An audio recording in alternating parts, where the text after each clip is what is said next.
अपनी उठाए और दूसरे गवा रहे हो।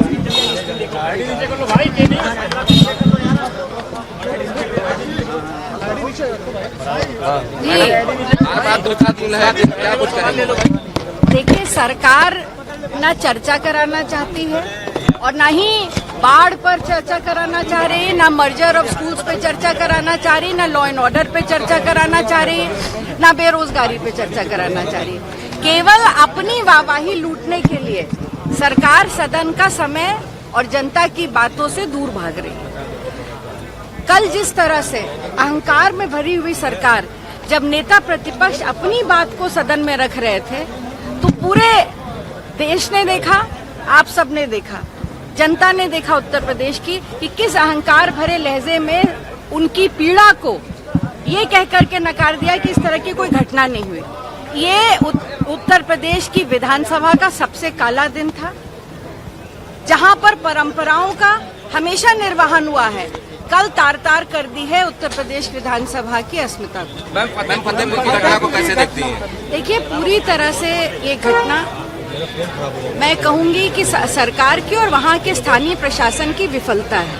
ये पूरी तरह से सुनियोजित और पोषित घटना है ताकि मूल घटनाओं से ध्यान भटकाया जा सके। विधानसभा में इस घटना को ला करके जो मुख्य विषय हैं उन पे चर्चा ना हो पाए और सदन का भी ध्यान भटकाए और जनता का भी ध्यान। 160 लोगों पर एफआईआर हुई, लेकिन जो भाजपा के जिलाध्यक्ष हैं उसमें नाम नहीं। लगातार फुटेज में जो कल चले हैं, हम सब ने देखा कि भारतीय जनता पार्टी के पदाधिकारी वहां पे मौजूद थे और उन्होंने वहां का माहौल खराब करने में पूरा उनका षड्यंत्र था।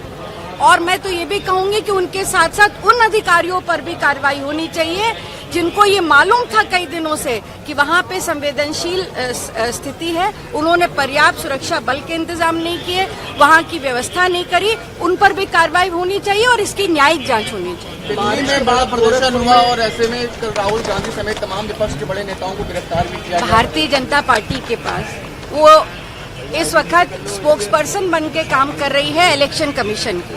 अगर राहुल गांधी जो एक संवैधानिक पद पे बैठे हैं, लीडर ऑफ ऑपोजिशन है, अगर उन्होंने एक सवाल पूछा, और सवाल क्या है, उन्होंने वही डेटा दिया है इलेक्शन कमीशन को जो इलेक्शन कमीशन का डेटा है, और इलेक्शन कमीशन उस पर स्पष्टीकरण देने के बजाय राहुल गांधी और हमारे सभी वरिष्ठ नेताओं को और इंडिया ब्लॉक के नेताओं को अरेस्ट करके ले जा रहा है। ये पूरी तरह से असंवैधानिक है, लोकतंत्र की हत्या है।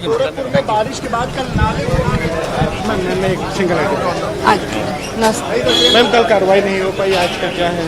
हम तो चाहते हैं कि चर्चा हो, बड़े प्रमुख विषय आज भी नियम में हम लोगों ने वो दिया है। रास्ते में ठीक नहीं रहता, सब आते रहते, यहाँ ले लो आराम से। देखिए, कल भी हमने नियमों में, कल नियम 56 में नोटिसेस दी थी। कल भी बहुत बड़े महत्वपूर्ण सवाल थे और हम चाहते थे कि इस पे चर्चा हो। विपक्ष ने ये जिम्मेदारी जितनी सरकार की है उतनी हमारी भी है कि सदन में उत्तर प्रदेश के मुख्य मुद्दों को उठाया जाए, पर सरकार का कल अहंकार अब हम सब ने देखा किस तरह से नेता प्रतिपक्ष की जो उनकी खुद पे आप बीती हुई घटना थी, जब उन्होंने सदन में रखी तो किस तरह से उसको नकारा गया। तो पूरी तरह से जो घटना हुई है कल की जो है, ये मैं मानती हूँ कि उत्तर प्रदेश की विधानसभा का सबसे काला दिन था। तो फतेहपुर की घटना पर पूरी तरह से सुनियोजित और प्रायोजित घटना थी। जिस तरह से वहां पे भारतीय जनता पार्टी के पदाधिकारी वहां पे माहौल को खराब कर रहे थे, उनकी भी गलती, और जो प्रशासनिक अधिकारी जिनको लगातार कई दिनों से वहां की संवेदनशीलता के बारे में जानकारी थी, और अगर जानकारी नहीं थी तो ये उनकी इंटेलिजेंस का फेल्योर है।